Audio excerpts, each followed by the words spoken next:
The Ghosts of the Crescent Hotel, Eureka Springs, Arkansas. Spend the night in the haunted Crescent Hotel in Eureka Springs, Arkansas, which opened in 1886.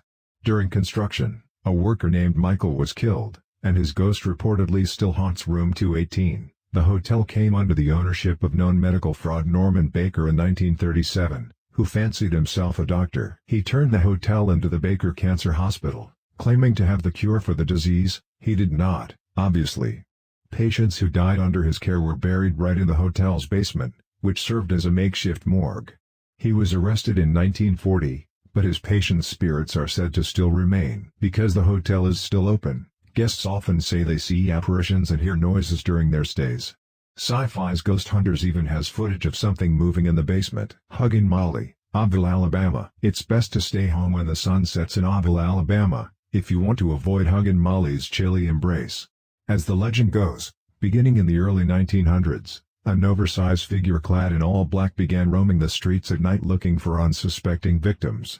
Once she fixates on someone, she hugs the person and screams loudly into their ears. Many people have recounted stories of being chased by what they believe was Huggin' Molly.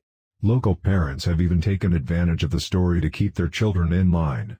The town embraces its nighttime warden, proudly calling itself the home of Huggin' Molly.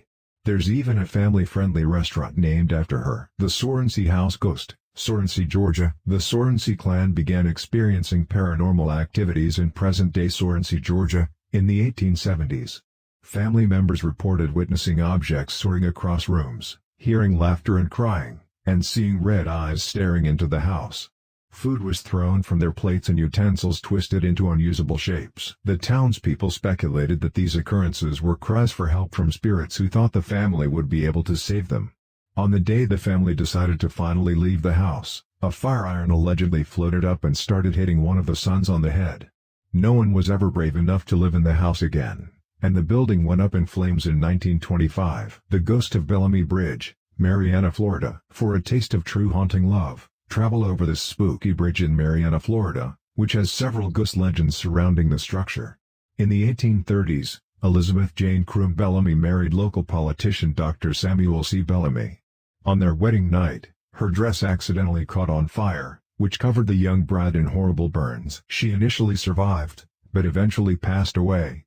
Elizabeth was buried along the banks of the Chipola River, and it was said that her love for her husband was so strong, she couldn't rest. The deceased newlywed, dressed in white, can allegedly be seen wandering the banks from the vantage point of the bridge, which was built after she died. It's said that she appears on fire either walking through the swamps or diving straight into the river, as if to douse the flames, or somberly walking along the side of the river. Sloss Furnaces, Birmingham, Alabama. 5 years after the Civil War, Birmingham, Alabama, was founded.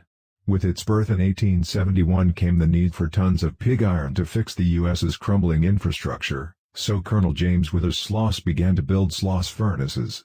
A year later, the company opened its doors to hundreds of employees. According to its official website, jobs on blast furnaces were advanced but also dangerous, and many workers started falling to their deaths in the furnaces. By the early 1900s, conditions had worsened with a cruel foreman, James Slag Wormwood, who took dangerous risks to increase production, according to Reader's Digest.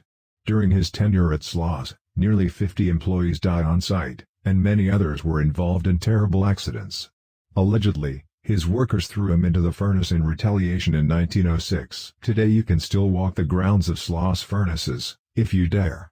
You may even hear Slag's voice yelling, "Get back to work," and witness other paranormal experiences. Thank you for watching the story. Don't forget to subscribe and hit the notification bell so you never miss a new upload. If you're feeling brave enough, leave a comment and let us know which story was the most frightening for you.